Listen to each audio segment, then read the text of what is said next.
Welcome back to the Seeking Eye Life Exploration podcast.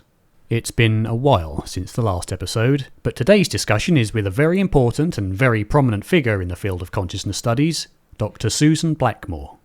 This episode will start with a brief preemptive chat Sue and I had about her recent interview with Dr. Bernardo Kastrup, and her thoughts on his position of analytical idealism. While editing this episode, I noticed some rather disruptive glitches in my audio track. So unfortunately, for these small sections, I've had to interlace some of my lower quality backup audio. Therefore, it may sound a little disruptive, but trust me when I say it's 100 times better than it was with the glitches present. But besides that, I hope you enjoy this episode.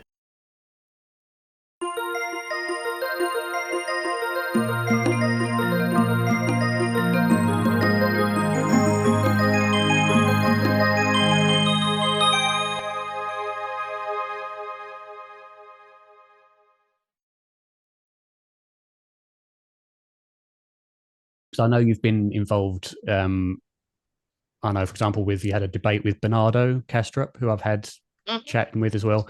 And so, that's been really interesting because I went on with him because I'd heard a bit about him, read a very little bit. I knew he has a kind of cult following, sort of. And I thought from what I'd read that it was all pretty bonkers.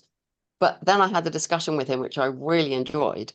But I didn't really realized talking to him that I didn't really understand his work at all. Yeah, Since then, I bought a couple of his books, and I've had a very interesting long discussion on email with him and Deepak Chopra and Christoph Koch and a couple of other people, Richard Dawkins, and really having a go at trying to understand this. And I still feel I've got a lot of difficulty to understanding Bernardo's position, but it's very interesting. Analytical idealism it is very interesting, and it seems when you get past he does have a very kind of I suppose cult following is a good term for it. But once you get kind of past that fanaticism and you get actually into the ideas, it seems to, I mean, I'm not overly familiar, I'm like yourself, it's very complicated, but at the core, it seems to be a very reasonable position to me from what I can see. Certainly a contender for a very interesting alternative to the standard model.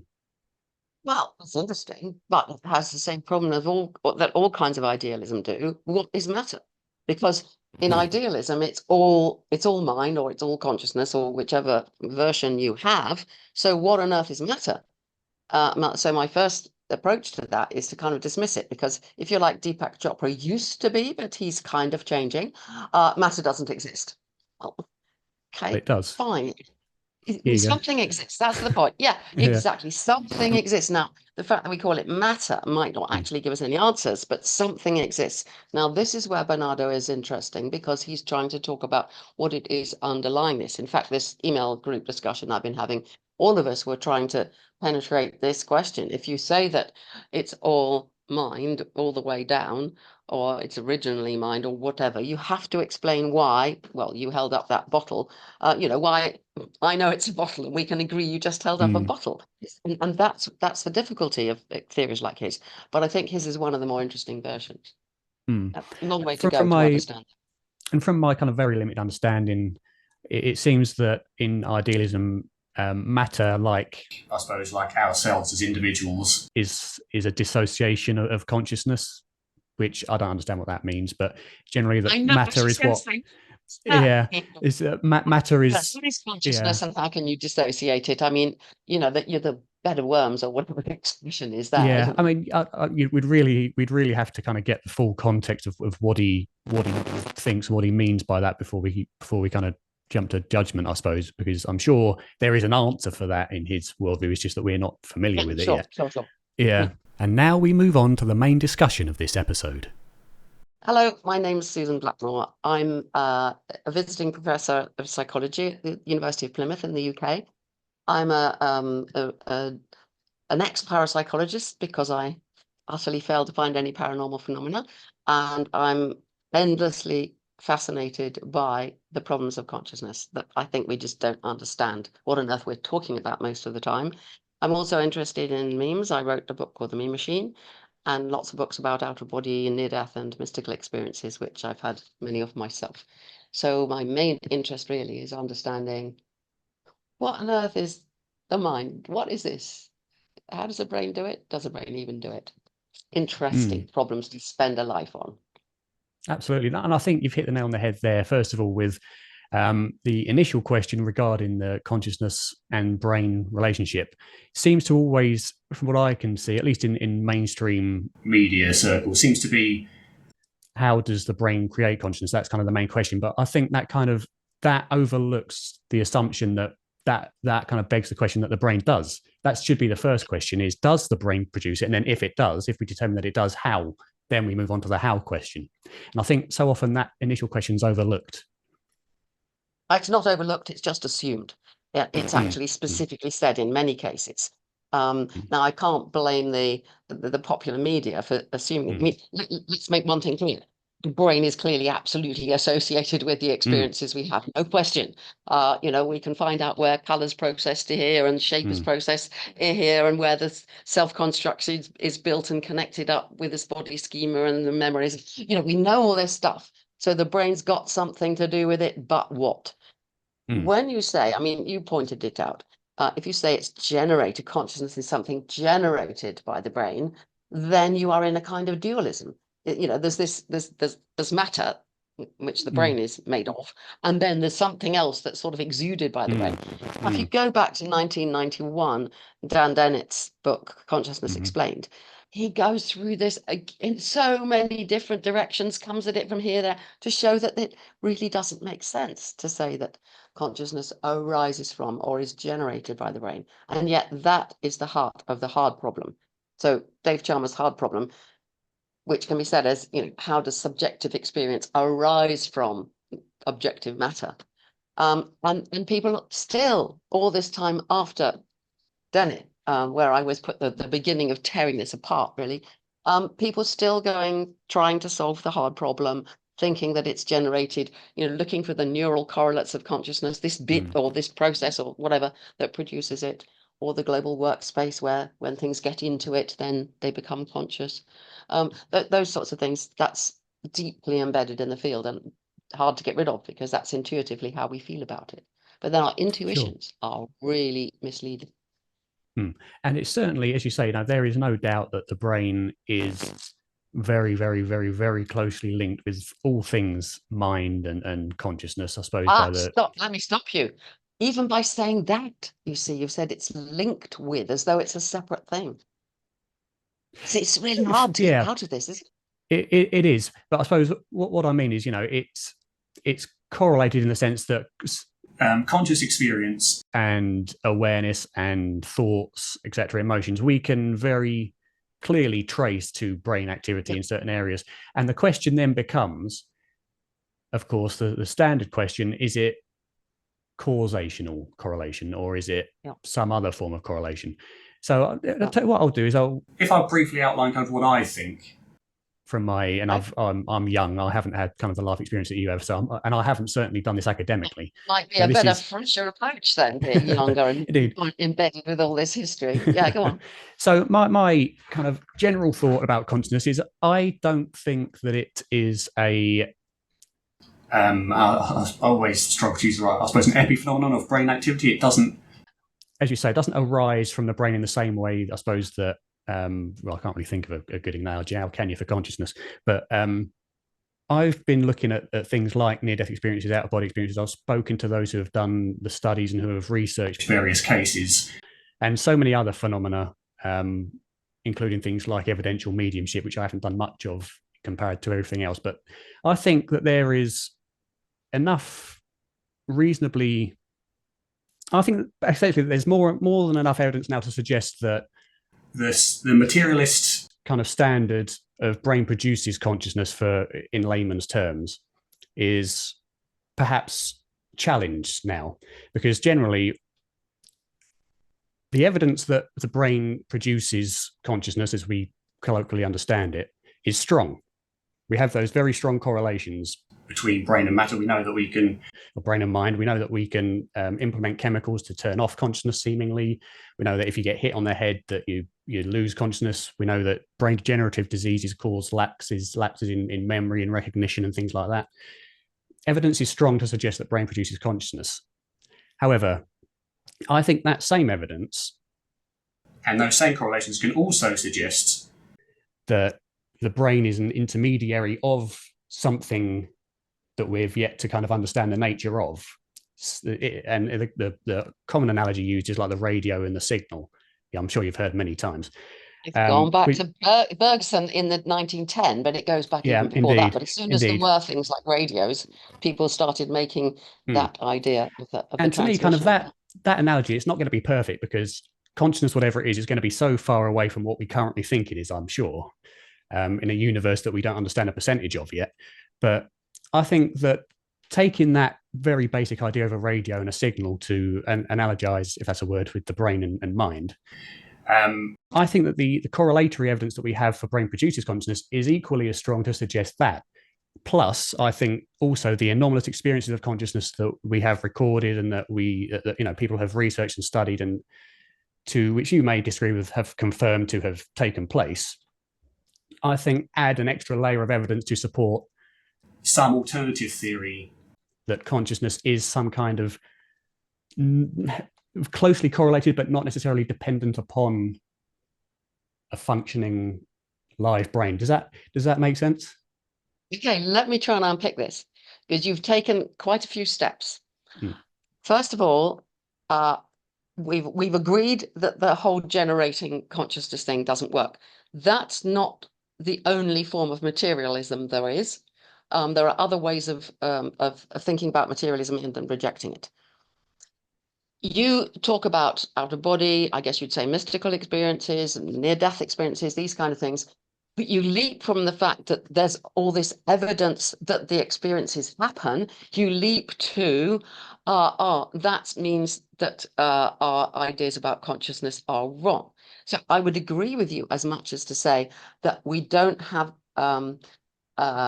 a good understanding of consciousness, and that that being produced by the brain is wrong. But I do not take the leap you do, and so many people do, that there's something beyond, or there's something else, or something, like transmitted through the brain. Absolutely not.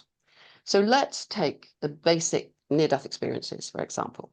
Now, when I started out doing research on this, back in 1970, which was when I had a dramatic out-of-body experience, which then I called astral projection. But looking back at it, and I have the records I wrote at the time about it, it was actually an evolving experience over about 2.5 hours that ended up with a mystical experience of universal oneness and no self and so on. So I've been very interested in all those things ever since. Now, I tried in the beginning to go the direction you're going. Wow, this, I was so excited. Imagine me, an undergraduate in Oxford, learning physiology and psychology, which is pretty basic in those days. And then, wow, I'm going to prove to the world that they're all wrong, and there's more, and there's, mind is beyond the brain and all this kind of stuff. And as I plodded along doing research, more and more and more research, excuse me, I gave up that view. And I wrote my first book, which came out in 1982, trying to make a kind of basic psychological, you might say materialist view of how those experiences work. But over the years now, decades and decades later, we have the tools to do it. It doesn't help us get out of what we were talking about, the hard problem and all that. But it does give us a new look into how these experiences happen. So we know how out-of-body experiences happen. I can't say it more clearly than that. We know the answer to how they happen. Usually in the right temporoparietal junction, the brain is constructing our body schema. And this is a model, a representation of our body. I wouldn't be able to move my hands like this and lean on my desk and do all these things that I do without a very rapidly updated body schema. Every animal that moves around on the planet has a body schema. Even simplest, organisms must know where their own edges are, and the world begins. So that's basic. Now, for a human being, that is all connected up in normal life, like you and me sitting here talking, with all the language areas, with the control areas in frontal lobe, with memories and so on in temporal lobes. All these things, and the connections are known. We can look at the default mode network, which is associated with self, ruminating on self, and all of this. Now, what happens in out-of-body experiences is that body schema is disrupted. Normally, it's linked to input. So what you're looking at, so it's updated by what I'm doing. If I touch my by face, senses, yeah, by the senses, all of the senses, it's updating it all the time. Now, out-of-body experiences, and particularly near-death experiences, happen when there is a disruption. Typically, you're not getting the input, it's not being processed properly, or you're so terrified that you can't get off from it. All these circumstances, the body schema is kind of disrupted. What does the brain do? It tries to reconstruct it. And I was saying that back in 1982, but we know how it works now. We didn't know the brain stuff then. It tries to reconstruct it, and what it does, rather than doing the complexity of having it in here looking out through the eyes, as it were, it takes a bird's eye view, and it's just like it is in dreams and so on. Now, knowing all that physiology about how it works, what does that tell us about the big question about consciousness? Well, to my mind, it doesn't tell us that there's an astral body or a soul or a spirit or whatever. It tells us there's something fundamentally wrong with our understanding of consciousness. And then I go back to, well, what do we mean by consciousness? Now, I can tell you my own latest ideas on consciousness if you want, but that's far enough to go in saying we agree these experiences are important, but we completely diverge on what they're telling us. What they suggest, yeah. So I suppose just briefly talking about the mechanisms of out-of-body experiences, I'm assuming that's based on the work of, I'm going to forget his name, who did the study of, what was his name? Well, I don't know which one you're talking about. There've been all sorts of studies. Yeah, there's been a lot. It's the guy that the doctor that Olaf Blanke. Yes, Olaf Blanke, that's the one. Yeah. That's very important. Where with a woman with electrodes right under the bone, on the subdural electrodes, he was able to control out of body and in again by stimulation. But it's also, there's loads of work by Persinger and many other people about the link with temporal lobes. In temporal lobe epilepsy, the kind of people who have out-of-body experiences. And I did studies. I mean, one of the predictions from this theory of mine, which we're going back to the 1980s now, was that people who more often dream in a bird's eye view are more likely to have out-of-body experiences. And that, I did a simple study and showed that was true. There's all sorts of research that heads in that direction.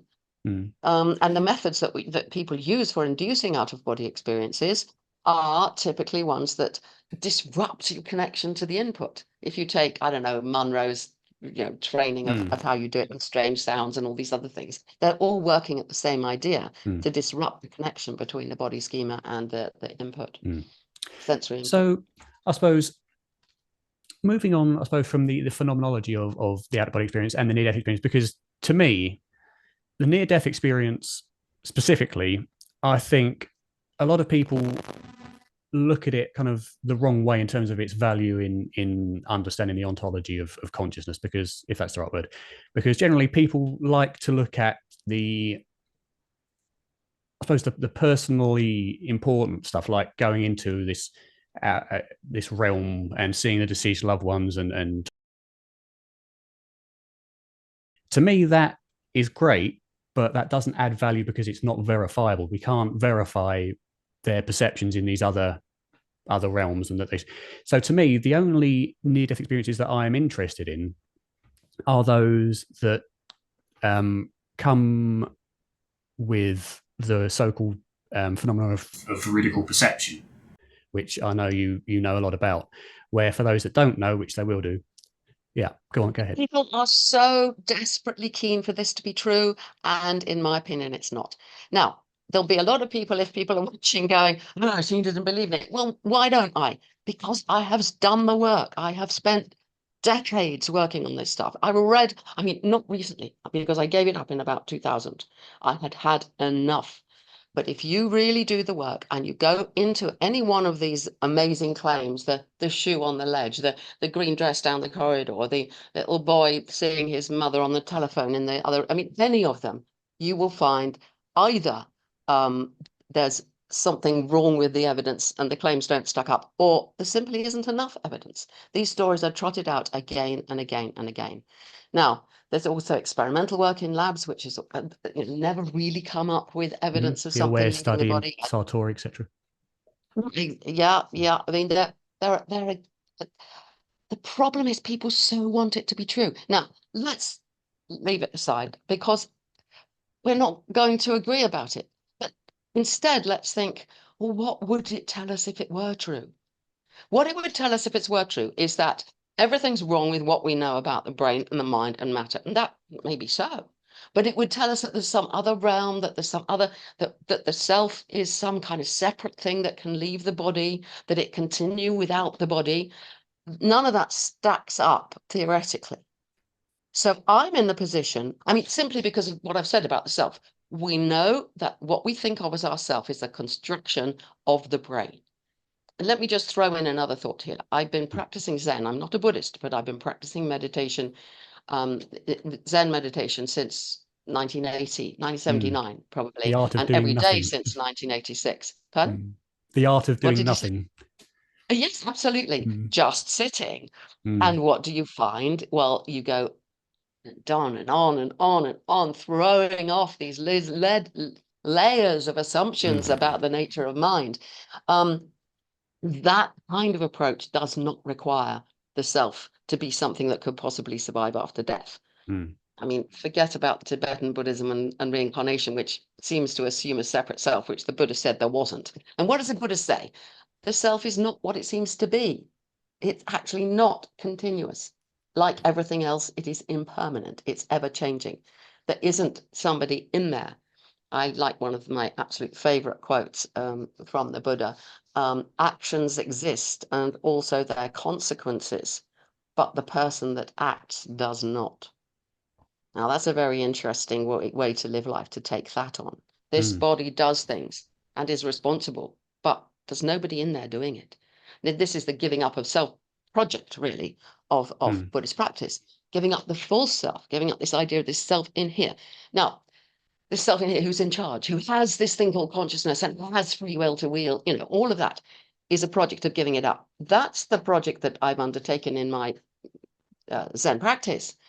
Now, this completely opposes the idea that is so popular that people really want to be true and that they use the evidence of near-death experiences to back up that actually there is a permanent self in there that carries on, that can live after death, and so on and so on.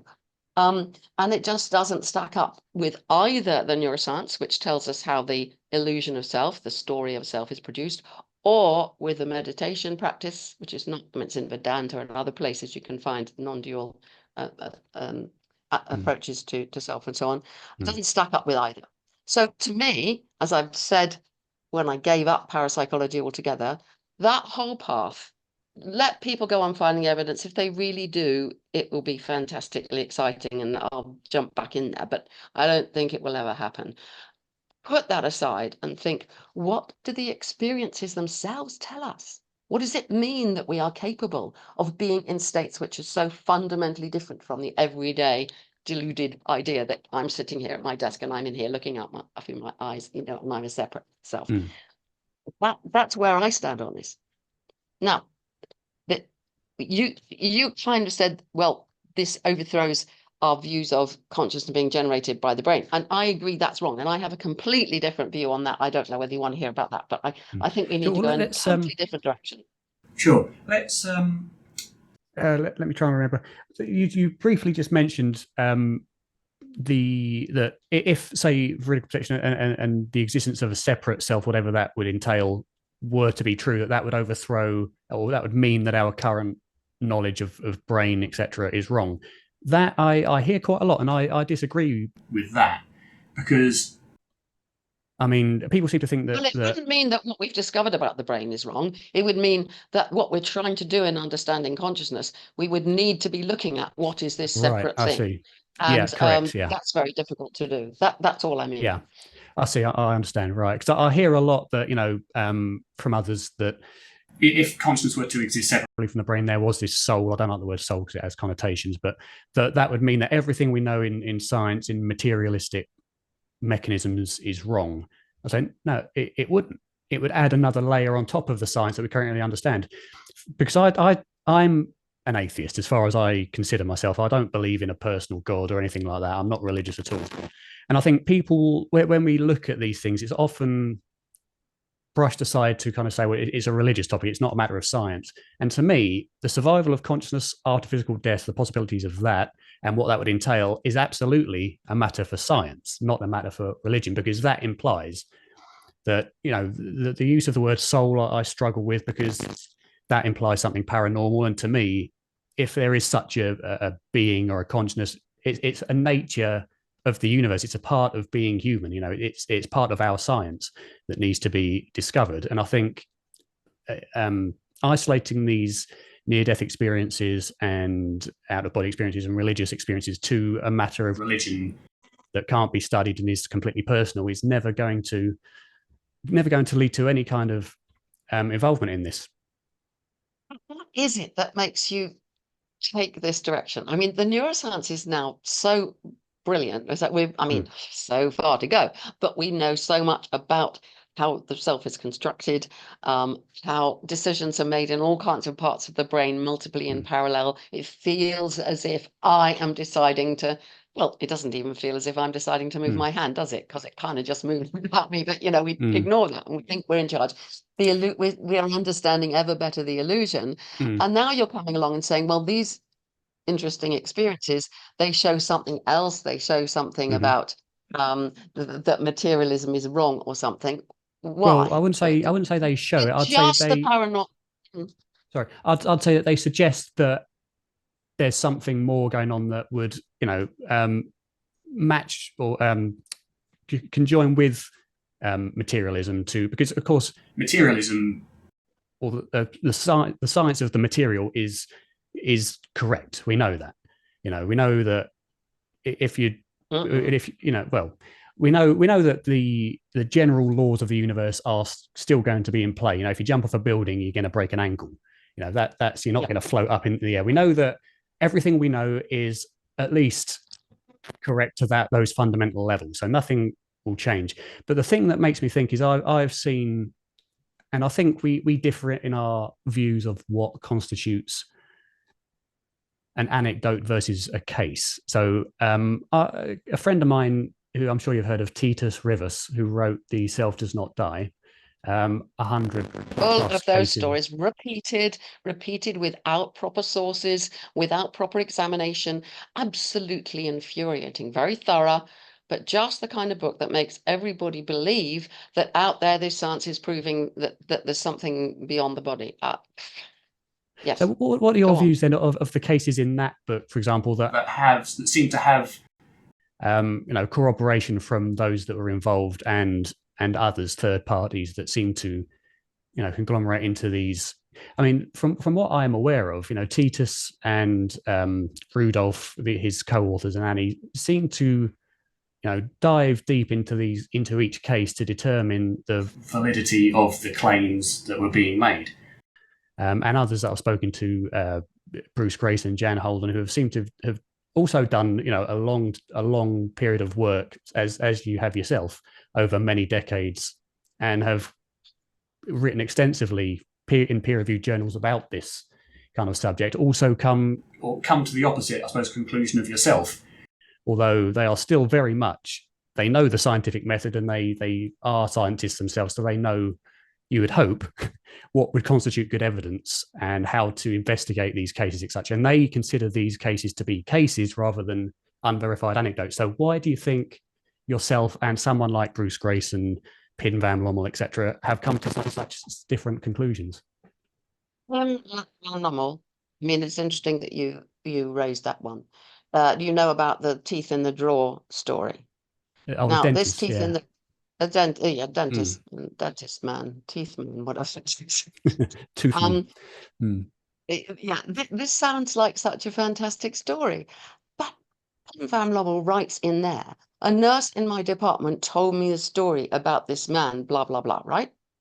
Now, the implication of that is that this happened in his hospital and that she was there. He didn't say that, but that's the implication. In fact, it comes from a local newspaper article in the Netherlands many years before, and she was simply reporting it to him, right?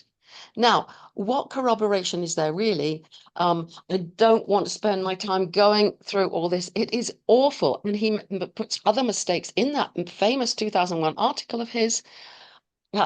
I've They'll written a answer. book called Seeing Myself, what near-death experiences tell us about life, the universe, and everything. Or can't remember its subtitle, but because I want to say in that book, and I go through many of these cases, not all of those ones in Titus Revis's book, because there are so many, but all the really classic ones, and show that it just doesn't stack up again and again and again. What do those experiences tell us about life, the universe, and everything? They tell us our self is an illusion, that we live understandably and evolved to live in a way that gives us a false idea of being in here. And if we can overthrow that, we can see more clearly and experience more clearly. And it's all a red herring and a waste of time to take that view. I'm sorry, I get kind of upset about this because I spent so long doing it, and because endlessly people want it to be true, and books like that will sell in their millions. And well, I don't know if that one does, but all those American Christian ones, I went and the butterfly on the wing, and all of this, they sell in their millions. And my dear little book, I'm so not surprised, and it's not a green book or something, but that's understandable. people don't want to read this stuff because it's much harder. No, not because, many reasons, but it is much, much harder to take the route of really penetrating into the nature of self and wondering what it is and coming to terms with, no, I am not so special. I am not going to carry on and live afterwards and so on. Actually, just be here in this life. As a humanist would say, live this life, not live for the I next think life. people, and I can attest to this personally, struggle with the notion that everything it exists and there's no purpose to it. It just exists because nature and the natural laws of the universe. And understandably, to people, and myself included, that's a very difficult thing because to me that seems just completely cruel. But as you would say, which is understandable, it's not cruel. But I know what you'd say, because what you'd say is therefore it's not cruel because purpose and things is a human construct. Nature doesn't care, and I understand that. But to me, that just seems like such life is a tragedy rather than a gift. Is there anyone or anything that you love? Yes. Doesn't that give you purpose? Aren't there things you enjoy doing and things you fear and worry about? Doesn't that give you purpose? Don't you have deep feelings that give you purpose? Don't you find yourself with ambitions thinking, wouldn't it be nice if I could do X, or I could contribute in some way to this?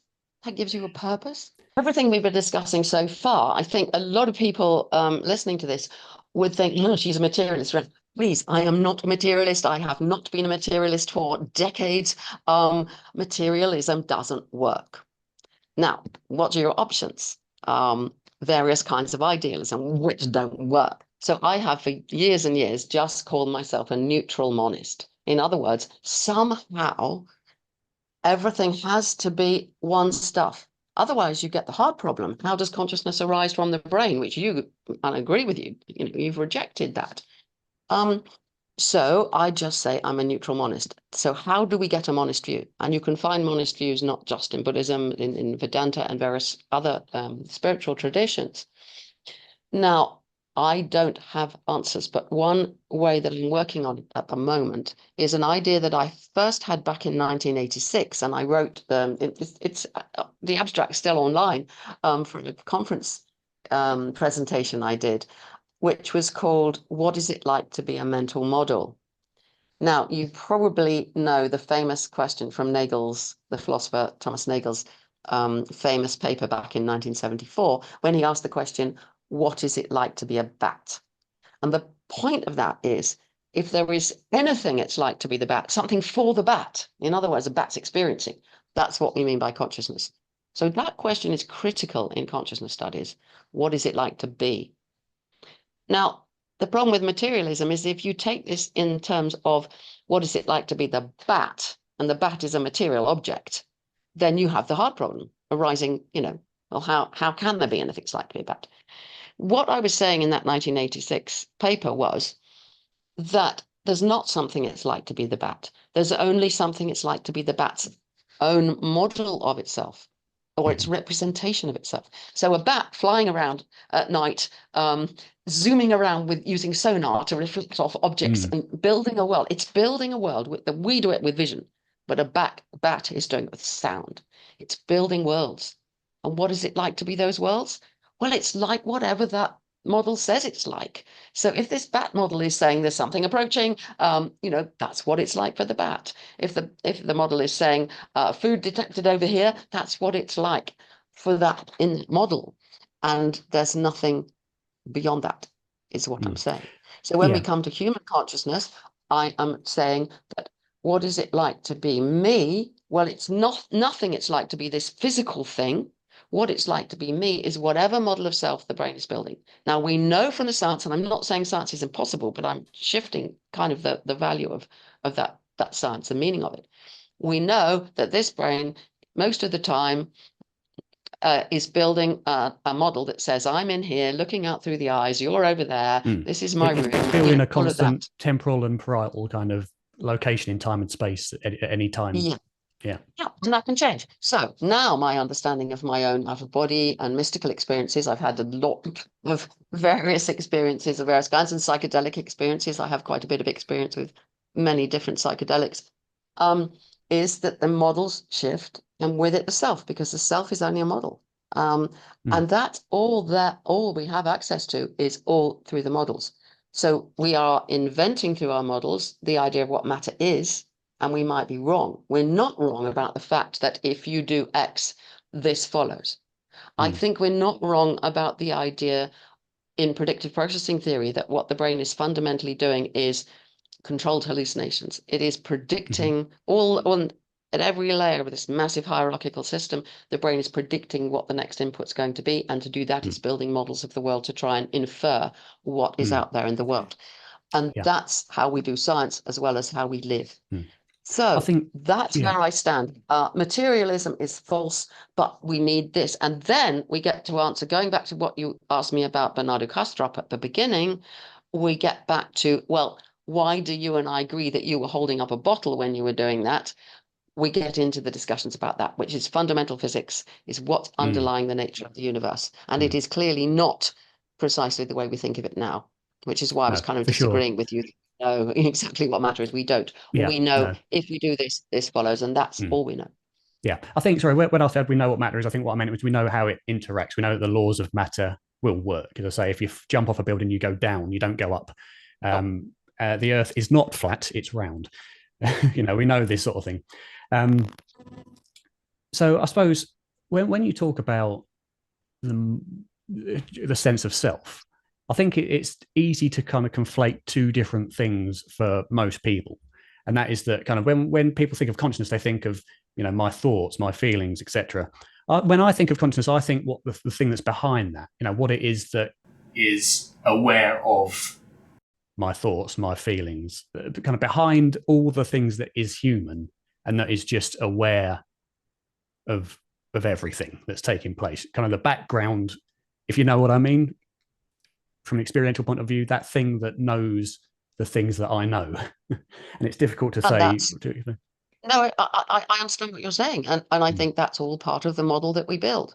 We build the model as though there is an observer observing the world. We are separate from it.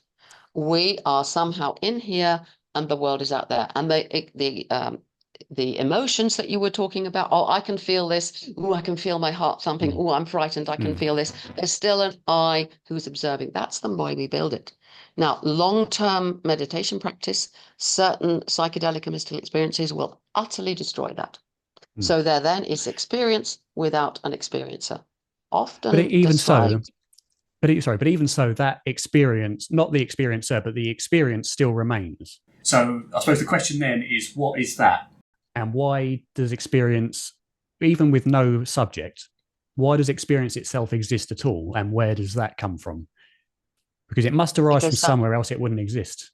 I suppose. No, if it's fundamental. No? If it's fundamental, it doesn't arise from anything else. Indeed. So therefore, I think it is fundamental. So do I. Don't go off on this wild goose chase like I did. thinking that somehow, if somebody sees the teeth in the drawer or whatever, that somehow this proves something. I think if it were true, it will prove something, but nothing very interesting. You've gone off in that direction. I understand why I did it too, but it's a waste of time. We've got to get down to the fundamental questions. Okay, if all that is available to us is experience and changing experiences, and experiences of being able to give up a self-experiencing and just have experience, just be the world, not be me in the world, but be the world. If all this is so, what's underlying all this? And that's why I come back to the discussions with Bernardo Kastrup. What's underlying all this? Something underlying it to make sense of it, but it's not what's conventionally called matter. That's where I go with it. And you might stick with your view. You might make some, you might really get somewhere with all these paranormal claims and so on. And good for you if you do. I don't think you will, but I can be proved wrong. Because I think that's just. I think the thing that I just really for the track. Yeah, I think the thing that I really struggle with in terms of, say, I mean, the whole reason I started off with this thing is because I've had a severe anxiety disorder since I was young and depression, and death was a terrifying concept. Not existing forever is terrifying to me. And so I started looking at these sort of things, which I try and limit the cognitive bias as much as possible, which, cognitive confirmation bias. Sorry, I try to eliminate that as much as possible to be aware of it. But I still kind of think there is evidence to suggest that, and as we were saying, even in theory, the fact that our self seems to dissolve during, as you say, meditation, or also during near-death experiences and other mystical experiences, the self dissolves and all that's left is contentless consciousness, the state of awareness, not aware of anything else. And as you say, that seems to be fundamental. So the thing that I struggle with is the claim that once we die, it's eternal unconsciousness. But then at the same time, we're saying that consciousness seems to be fundamental. And when we dissolve ourselves, only awareness remains, as you were saying in your meditation. So why would it be then that the death of the brain would lead to unconsciousness if consciousness is fundamental? Does that make sense? It makes sense, but I disagree with something that you said, what you interpreted me as saying. I was talking about, there's that experience of everything going away and there's just awareness in some sense. But actually, I was talking about a different experience of letting go of the separate self when there is still a world. There's a world, but I'm the world. I'm not something else. Christoph Koch's latest book is called "And Then I Am Myself, the World." Now, this was inspired by a psychedelic experience of his, that he had that experience and it blew his mind. I mean, this is Christoph Koch we're talking about, materialist number one, best neuroscientist I know. That's what I was talking about. And this is a very reassuring thing in a way, because you've lost all the troubles of the self and allow whatever arises to arise without fighting it or whatever.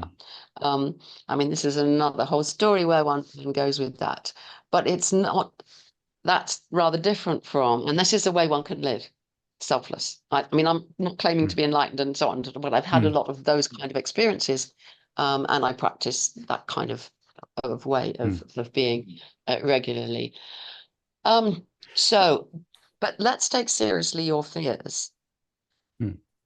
Perhaps what's needed for your fears, which are perfectly understandable and deep, and lots of people will share them, is practice of different ways of being. Because this kind of practice that I'm talking about, I'm not saying you have to take a Buddhist route or anything else, but practice with the mind, with the experience of self, letting go of it or allowing it to shift, seeing, actually changes your relationship to the world, and I think makes it much less frightening. I was talking about free will, and people are terrified of the idea there's no free will. But I was talking about how, the body is the most extraordinary thing. Whatever, ultimately, that's but, capable of doing so much. And there's a little frothy me on the top going, I'm in charge. Well, no. This extraordinary body, and letting go of the feeling that I have got to do this. It's little me, can be a huge relief. Not giving up responsibility, because this body's responsible. These words coming out here, this thing is going to have to take responsibility for what this mouth said. But it's not because there's this frightened little me in here that's trying to, that's the sort of shift that can take place. So there are so many ways of going about this. But I'm just suggesting that your understandable fears will not be helped by believing that there's something that goes on that's you. I don't think, it's my opinion, and that's all. It will be helped by meditation practice or other kinds of practice, mindfulness practices that shift the self that is so frightened. I don't know. I'm not a therapist. Absolutely no, not. no. I think that I mean, it's difficult because the fear of death is evolutionarily intrinsic to everybody. It's the nature of our survival. But I'm just curious, if we talk about your experience of meditation and general experience of meditation, you say that you can get rid of the self effectively. You can live without. No, you don't get rid of it. It sort of dissipates. It sort of just weakens. Okay, so because if you try and get rid of anything, I mean, this is fundamental meditation practice. Don't think horrible thoughts. That absolutely doesn't work. It's just a long, slow process of sitting with what is. And when you come to the point of sitting with what is sitting, as well as what is this, these things of their own accord, once you get practiced at letting go. So it's not getting rid of anything, it's just letting it shift. Letting it go. So from letting go is difficult. So yeah, exactly. It's one of these things like near-death experiences, I suppose. It's ineffable if you haven't experienced it yourself. So from your experience of having the self dissolve, what then remains? A world. I mean, it can be. I've had experiences in which everything disappears. I've had experiences in which time and space just don't exist anymore, but somehow something is happening. Now, that really is ineffable. I can't say anything more coherent than that. But I would say that the experiences I was talking about there are more, well, whatever's going on is still going on, but there's no, Buddhism would say the mirror has got, there's no kind of boundary between I'm in here and the world out there. There's a world, and these arms and things are just as much as the world. It's all oneness. It's all the same stuff.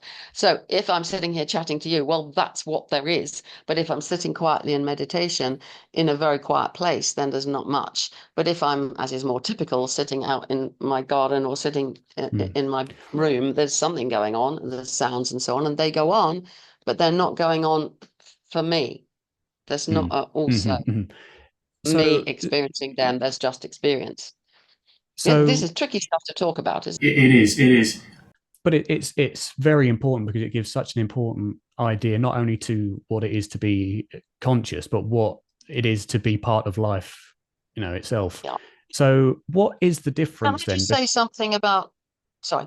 Can I just say about something about the fear of death? Because sure, like so many people, I'm not afraid of death. I can understand that you can be, and lots of people are, but I'm certainly, many people would say, I'm afraid of the process of dying, of how ill I'll be, what pain I might have, all of that. But annihilation, why is that frightening? And I think all these experiences I've had, which I've been so lucky to have, would sort of make that not frightening, really. Because there's just stuff happening, and there either is or isn't. And when there is, it's happening. And when there isn't, so nothing. And I've asked myself, well, why don't I want to die? Because I'm now, I'll be 73 next week. I'm not going to be that long for this world, and we don't know how long. But it's different when you're in your 70s, thinking about. I'm not thinking about the endless books I can still write and the endless things I can do, because I realize that life is limited. So why don't I want to die?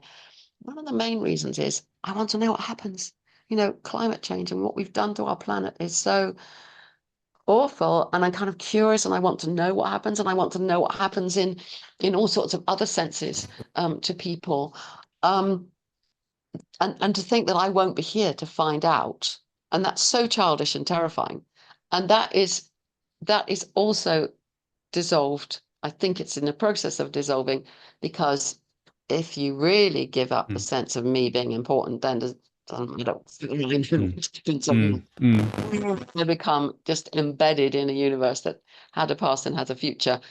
If if time and space are fundamental. And there are physicists now saying that even space-time is not fundamental, and we really have to go beyond that. So that's, all that really interests me. And I think that's kind of, I mean, the fact that we know so little about the universe and reality around us. I mean, that we don't, this is what I think, we don't see the world as it is. We see the world as far as our bodies have been evolved to be able to perceive it, The models that we build of it. Exactly. At the core, everything is something that we have no idea of what it is because we're not designed to be able to perceive it nor measure it. Yep. And I think that the cause, the overall cause of consciousness, and I mean that consciousness that when your self dissolves still remains. Like you said, during meditation, everything dissolved and all that was left was a world and life without you in it. And yet you were still, something was still there to experience that and that you can recall. And I think that is kind of what is fundamental beyond or below the laws of physics and et cetera, et cetera, et cetera. And I think we're just simply not designed to be able to perceive life at that fundamental stage. And so the question I was going to ask before I forget is, when you were talking about yourself dissolving and all that remains is a world without necessarily Sue as a being, is that, am I understanding that right, first of all? Yeah. So what would exactly be the difference then in experience from that and death?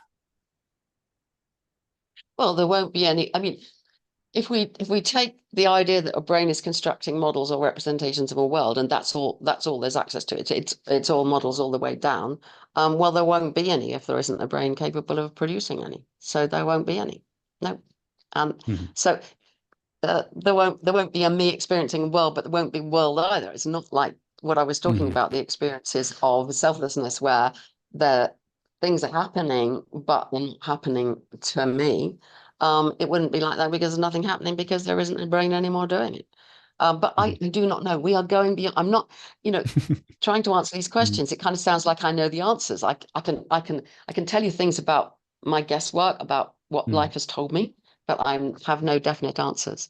And now I'm afraid we have talked for an hour, and I really have to stop because I've long had chronic fatigue. I keep doing too much, and then it overcomes me, and I completely crash. And would you mind if I ask you one? Would you mind if I ask you one last thing that I meant to ask a while ago? And it's coming back to the veridical perception stuff, but it's very brief. What do you think is? What do you think causes the difference in perception between someone like yourself who's been studying and looking at these cases for many years versus someone like Bruce Grayson, etc., who has been studying it for probably just as long, but has come to the opposite conclusion? Both of you equally, qualified in the science of the mind, etc. What do you think makes the difference in perception, in conclusion? I really don't know. It's a long time since I have actually emailed him recently about something completely different, but I've not done research on near-death experiences since the last century. And I would say back then that he and I and others within that world would discuss the evidence and just come to different conclusions, as you can. Well, the fact that somebody told this story, so we heard that the aunt said, oh, well, you couldn't possibly have known about what I was wearing there. Well, how do we know that? How specific are they? Actually, when there's a story like, well, I saw exactly what was happening, which is the way it's often described, but when you actually find out, if you haven't got an account from both sides independently before they're put together, then you can never know who's influenced which one's influenced the other. When you have these accounts of, oh, they couldn't possibly have known. Well, how do you know they couldn't possibly have known? There are all kinds of ways they might have known. And these were the kind of things that we would talk about and I would look into, and we would come to different conclusions. In the end, who's right? I don't know. Will we ever know? Probably. In my own experience of 50 years of watching this scientific endeavor, it never gets any other than just going on thinking, at last we got to it. Let the evidence speak for itself, and people will differ.